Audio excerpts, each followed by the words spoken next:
introduce to Jarvis Leonard, the Director of the East Central Region Engineering. Mr. Leonard, you can go ahead and take over. Good afternoon. I'm the Jarvis Leonard. I'm the East Central Region Engineer with ALDOT. We'd like to welcome you to our briefing for January.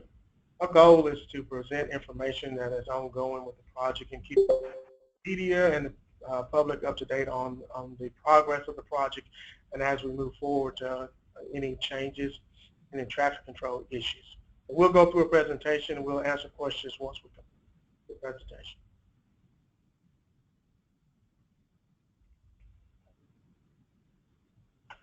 This month I want to go back through some of the basics of the project, talk about the 4 phases. Phase A, which is the yellow, phase 1 is the red, and phase 2 is the blue, and phase 3 is the purple. Phase A is the portion, and we'll talk a little bit more about that in our presentation because that's where some of the work is ongoing. Phase 1 is actually complete. It was the widening of bridges at 2nd, 3rd, and 4th Avenue North to facilitate ramps on and off ramps for phase 2. Phase 2 is where the bulk of the work is ongoing at this time. Phase 3 is the purple. It is the replacement of the bridges downtown, along with the modification of the ramps at Red Mountain Expressway.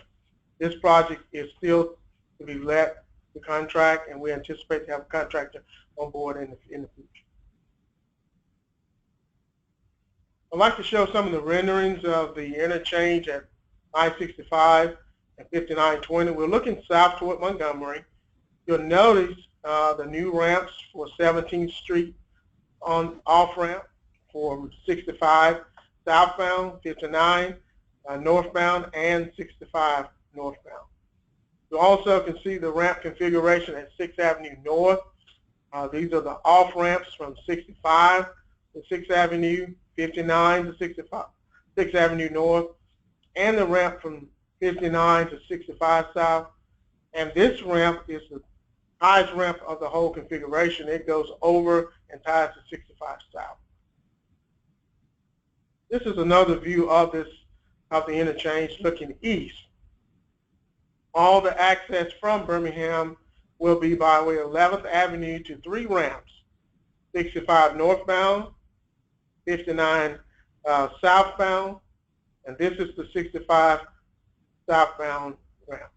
And you can see again the configuration of the ramps for 17th Street off-ramp. This is a view of the Red Mountain Expressway and the new configuration of the interchange there. Notice 31st Street has new on-ramp and off-ramp.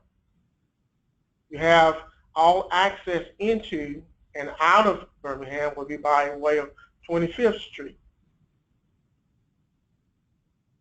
Also notice that the ramp configuration off of onto 59 northbound will be by way of this ramp that goes under and over and parallel to the interstate. The new configuration, as we talked about on that phase A, these are those 2 bridges. They're being lengthened to facilitate new ramp configuration for the on and off ramps for the new interstate.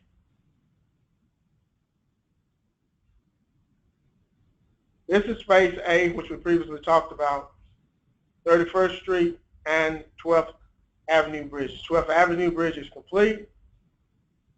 The 31st Street Bridge is still under construction, anticipated being finished this summer.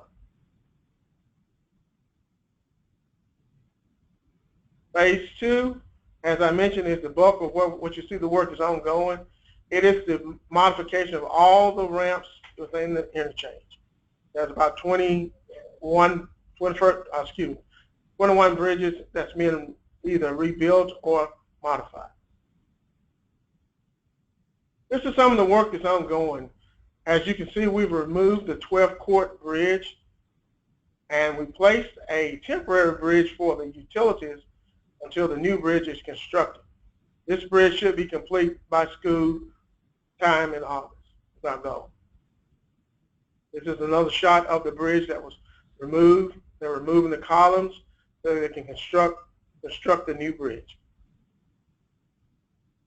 This is a construction shot showing some of the ongoing construction. This is 59. If you're looking back into Birmingham, you can see the columns that are being constructed to widen the bridge. This will facilitate a new ramp to 65. And this is just an overall shot of all the work that's within the interchange. You can see the cranes at this location, all the excavation that's ongoing. There's a massive amount of work ongoing at this time, and we anticipate the contractor even to ramp up even further in the next month. And I'll show you what they'll be doing. This is showing some of the girders that's been set and the connection between the girders that are being poured. This is our slope paving that we place underneath the bridges to protect the slope. This is another shot of those columns for the bridge that will come from 11th Avenue around to 65 South. Another shot of some of the girders that have been set. And this is a shot from the top of the girders. You can see we have an opening between the girders, and within the next week we should see some metal plates that will be placed between these girders in order for the contractor to begin pouring decks. And that was what I was speaking of as the contractor will ramp up in the next month and start pouring decks. So you'll see an increase in activity because of that new construction work. This is another shot of the ramps that's been widened along 59. You're looking at 59 westbound, and we're widening this bridge to facilitate additional ramps. This is a shot of one of the columns. Looking down in the column, you can see the steel prior to the actual pouring of the concrete. This is a shot of the wall that's been constructed along the ramp that goes from downtown to 65 North. I know this wall doesn't look attractive, and I think I've mentioned this before.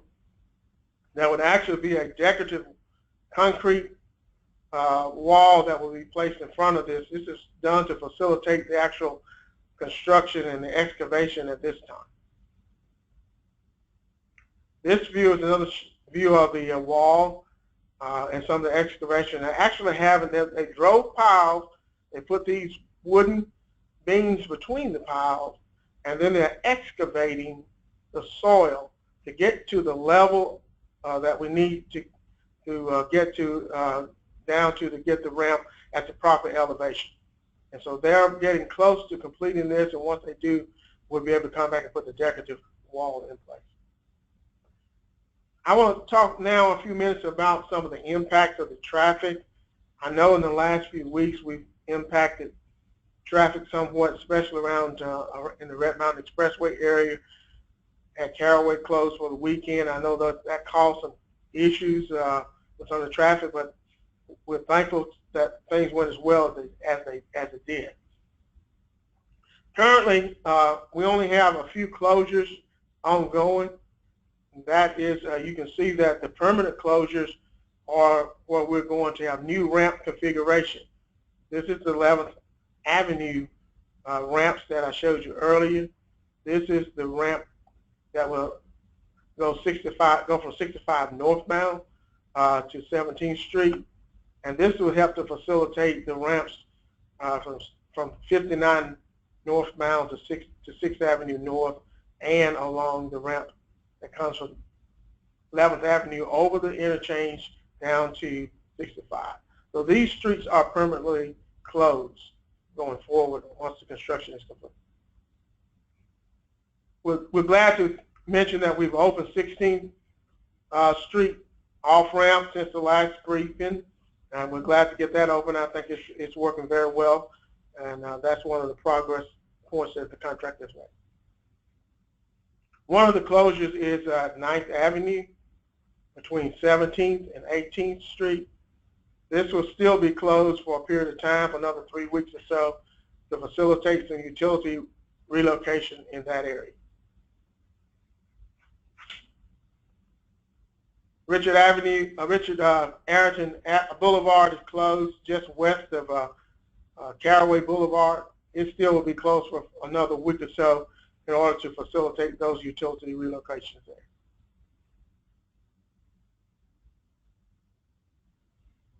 And as we mentioned, 31st Street bridge is still closed while they're rebuilding and constructing the new bridge at that location. The new closures in the next few weeks, and that's what we call a near-term traffic impact. There are very few. It's actually the 31st Street and the 9th Avenue are the only two closures that we'll have up, and the 12th Court, which is still closed. Those are the three closures that will be impacting traffic in the next few weeks. That will be permanent temporary closures for a long period of time. I will mention that will be temporary closures at night and rolling roadblocks. And you will see alerts that will go out to the media for those temporary closures. This is at off-peak traffic time, and so the contractor is allowed to close lanes during those times to facilitate other construction activity.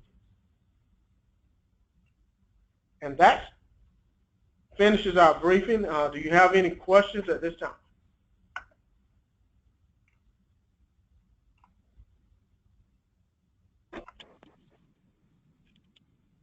I'm going to go ahead and make available anybody out there that wants to ask any questions. I see several folks, some are on the web, some are by phone, but I've unmuted everybody at this time. If any of you have any questions, just go ahead and speak up.